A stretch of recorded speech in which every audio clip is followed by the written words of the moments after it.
안녕하십니까, 김대한입니다. 이번 시간에는 지난번에 말씀드린 대로 샤프카 라흐모노프 선수와 싸웠던 이안 게리 선수에 대해서 집중을 해서 경기를 리뷰해 보도록 할게요. 이안 게리 선수는 거리를 길게 잡고, 원래 게리는 원거리를 잡고 잘 싸우는 선수죠. 샤프카스의 압박을 잘 받아내면서 타격으로 포인트를 쌓아가는 전략을 갖고 왔습니다. 소위 짤짤이 전략을 갖고 왔고요. 원거리에서의 다양한 킥이 제일 경기에서 눈에 띄었던 장점이었죠. 특히 3라운드에 킥을 많이 활용해 줬었고요. 원거리에서 킥 공격 그리고 스트레이트 펀치, 훅이나 어퍼컷보다는 킥과 스트레이트 펀치가 좋다는 것이 확실히 이번 경기를 통해서 눈에 띄었습니다. 근데 라흐모노프와 마찬가지로 클린치 상황에서 이안 게리의 클린치 방어 디테일도 생각보다 약점이 있다는 것을 볼 수 있었어요. 본인이 양쪽 언더훅을 싸잡혔을 때 머리를 집어넣으려고 하는 움직임이 보였고요. 상대 머리를 밀어내는 움직임이 보였어요. 근데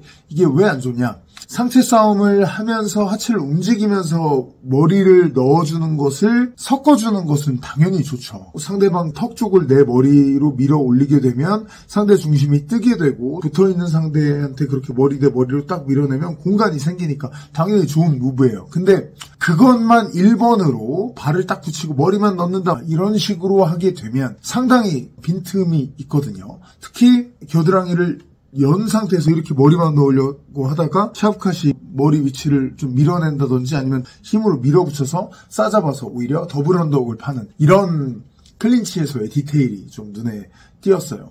예전에 요한나 옌드레이치기, 여성부의 레전드죠. 옌드레이치기 폴란드에서 훈련을 할 때 이런 무브를 많이 썼어요. 타이에도 이런 기술들이 많이 있거든요. 근데 ATT로 미국으로 이주를 해서 레슬링을 많이 섞은 후에는 이런 무브들이 많이 사라졌어요. 이렇게 밀어내려고 한다기보다는 밀어내려고 하는 걸 섞지만 발을 많이 움직이고 손싸움을 해주는 레슬링 스타일로 많이 변했었거든요. 근데 게리가 이런 실수를 조금 했었고 또 샤프카도 그랬습니다만 본인이 넘기려고 할 때 그립이 지난 영상에서 말씀드린 대로 위로 올라와서 상체를 제대로 제압해주는 게 아니라 밑으로 그립이 내려가 있는 모습도 보였고 또 아까 머리 붙이는 거 말씀드렸었는데 본인이 테이크다운을 싸잡아서 시도할 때도 머리를 붙이고 넘기려고 했어요. 이거는 생각해보시면 조금 모순인 게 상대를 넘기려면 싸잡아서 넘기는 테이크다운이든 태클을 잡는 테이크다운이든 상대방을 넘기려면 상대 몸이 제 몸에 최대한 붙어 있어야 돼요. 싸잡아서 이렇게 붙여가지고 넘겨야 당연히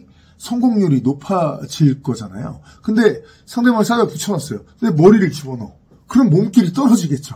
그래서 방어할 때 쓰거나 머리를 집어넣는 테크닉은 아니면 내가 머리를 집어넣어서 거리를 좀 벌려놓고 거리가 벌어지면 단점은 아까 말씀드린 대로 몸이 떨어지기 때문에 테이크다운은 어려워지지만 장점은 뭐가 있죠? 거리가 좀 벌어지니까 그 거리만큼 내가 타격을 이용해서 상대를 때릴 수가 있게 돼요. 파워도 좀 더 나오고. 그래서 상대방을 싸잡은 상태에서도 머리를 집어넣는 전략은 무에타이에서 많이 씁니다. 그때 많이 때리려고. 근데 넘기려고 쓰는 게 아니에요. 낙무아이들조차 그렇게 하다가도 넘기려고 하면 골반이 들어가서 확 붙으면서 머리는 빠져주고 붙으면서 넘깁니다. 근데 이안 게리는 테이크다운을 하는데 머리를 붙인 상태에서 싸잡고 이렇게 넘기려고 하는 그런 실수도 보였어요. 그리고 샤프카스에게 클린치에서 잡혀있을 때 케이지 쪽에 몰려있을 때 분명히 돌아 나갈 수 있는 상황인데도 못 나가고 잡히는 장면들이 나왔거든요. 이건 이유가 뭐냐면 발이 멈춰있고 또 손싸움 같은 게 계속되지 않고 중간에 끊기고 이런 장면들이 있었기 때문에 결국은 샤프카스에게 케이지에서 잡혀있던 거예요.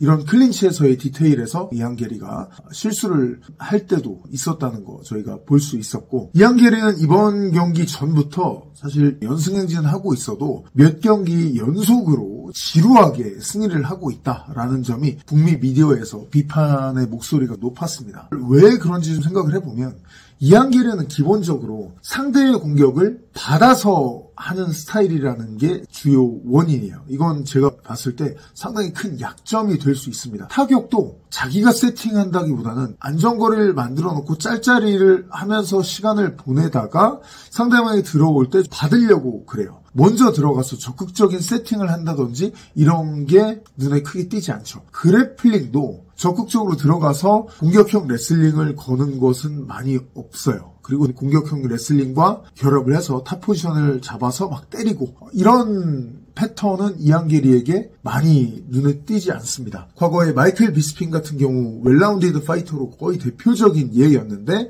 그 비스핑의 게임 중에 보시면은 포인트 타격을 하다가도 틈만 나면 테이크다운을 먹어서 그라운드에서 비스핑이 탑 컨트롤 하면서 파운딩 치는 게 굉장히 강했거든요. 데니스 강 선수가 여기에 무너졌었죠. 근데 이안 게리는 이런 부분이 섞인 게 전혀 안 보이죠. 5라운드에 샵캇의 테이크다운을 맞고 백을 잡는 동작을 보여줬어요. 게리가. 물론 그 동작은 굉장히 멋졌죠. 샵캇을 바디 트라이앵글 잡고 위기에 빠뜨리기도 했는데 그게 어떻게 된 거냐면 샵캇이 태클 친 것을 카운터에서 백으로 잡은 거거든요. 근데 여기서 굉장히 중요한 건 물론 이 장면에서는 샵캇이 태클 치다 위험에 빠지긴 했어요. 근데 그 다음 라운드가 예를 들어 있었다. 그러면 샵캇은 태클을 또 치고 또 칠 수 있어요. 근데 그럴 때마다 이안 게리가 해줬던 그 카운터를 백 잡는 카운터를 계속 할 수는 없어요. 이게 바로 공격자와 적극적으로 들어가는 자와 닫아먹으려는 자, 카운터만 노리는 자와의 차이입니다. 계속 쑤시는 사람은 또 쑤시고 또 쑤시고 속여가면서 할 수가 있는데 받는 사람은 이번에는 뭘로 받아야 되나, 이번엔 이쪽으로 들어오는 건가 저쪽으로 들어오는 건가 기다리면 결국은 주도권을 잡을 수가 없는 거거든요. 이런 점들을 생각해 보시면 이안 게리의 파이팅을 좀 더 깊게 보실 수가 있지 않을까 싶어요. 코너 맥그리거가 대단했던 점은 결국 카운터를 노리는 게 아니라 자기가 세팅을 해서 본인의 주무기인 왼손 스트레이트를 꽂으려고 했다는 점이 돌아보면 대단했다고 생각을 합니다. 하빕전도 돌아보면 비록 졌지만 기본적으로 하빕의 압박을 이안 게리처럼 받아내면서 내가 카운터 노려야지 이렇게 했었다면 하빕 입장에서는 더 편했을 거예요. 결과적으로 하빕이 너무 잘하니까 자기가 세팅하려고 적극적으로 가는 맥그리거를 넘어뜨리고 또 타격도 안 맞고 했던 거지, 기다리는 쪽에 비중이 너무 높은 사람은 하빕 같은 압박형 파이터에게는 잘못하면 더 큰 재물이 될 수가 있습니다.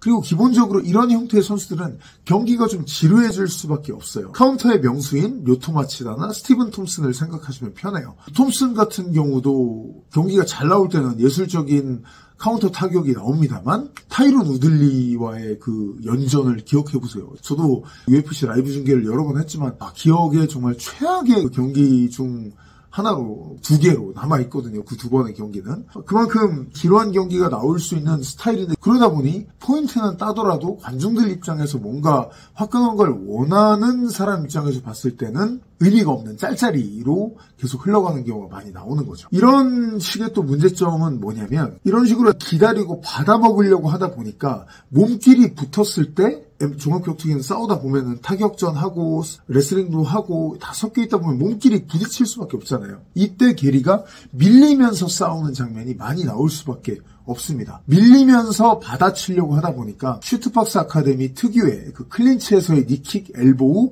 이런 것들이 잘 안 나와요. 그리고 나오더라도 파워가 떨어질 수밖에 없겠죠. 찰스 올리베이라가 이안 게리의 대선배고 슈트박스 아카데미의 그 스타일을 구현해낸 장본인이라고 할 수 있겠는데, 저스틴 게이치전이나 더스틴 포이리에전 보시면 클린치 타격이 무시무시했죠. 근데 이슬람 마카체프한테는 올리베이라의 그런 무시무시한 클린치 타격이 아예 나오지도 못했어요. 왜? 레슬링에서, 몸싸움에서 밀리기 때문에 그게 될 수가 없거든요. 근데 이안 게리는 찰스 올리베이라처럼 전진해서 몸싸움 되면 거기서 피하지 않고 타이식으로 타격을 날리는, 더티복싱을 날리는 시도조차 없어요. 아예 압박을 걸려는 시도가 많이 없어요. 그러다 보니 슈트박스에서 추구하는 스타일들이 잘 안 나오게 되는 거죠.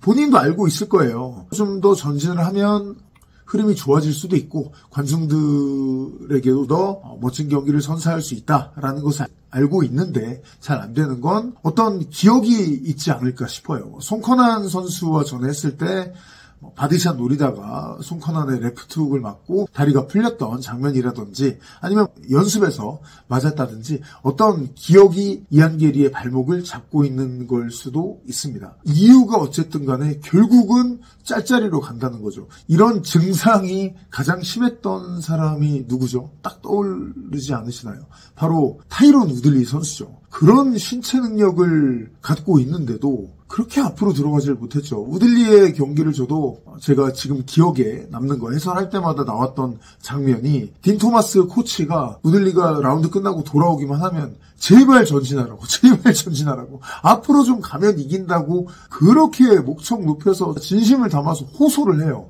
근데 다음 라운드 때 보면은 전진하려고 하다가 결국은 케이지에 몰려 있어요. 타이론 우들리가 항상 이런 장면이 나왔었거든요. 타이론 우들리 정도는 아니더라도 이안 게리가 분명히 전진을 못하고 약간 기다리는 버릇이 있다는 거. 물론 라우모노프 선수에게 압박을 같이 걸었다면 이건 자살행위가 됐을 수 있죠. 하지만 본인이 어느 정도는 주도권을 잡을 수 있는 시점이 있었음에도 불구하고 아예 기다리기만 하다가 찬스를 다 날려버린다는 거. 인류 선수들 간의 대결에서는 우리 팬 여러분들도 아시다시피 그런 찬스들이 많이 오지 않거든요. 근데 그런 찬스들을 다 흘려보낸다는 것은 확실히 문제가 될 수도 있죠. 거리를 아예 스티븐 톰슨이나 료토 마치다처럼 길게 잡고 카운터를 아주 예술적으로 치는 스타일로 갈 거냐.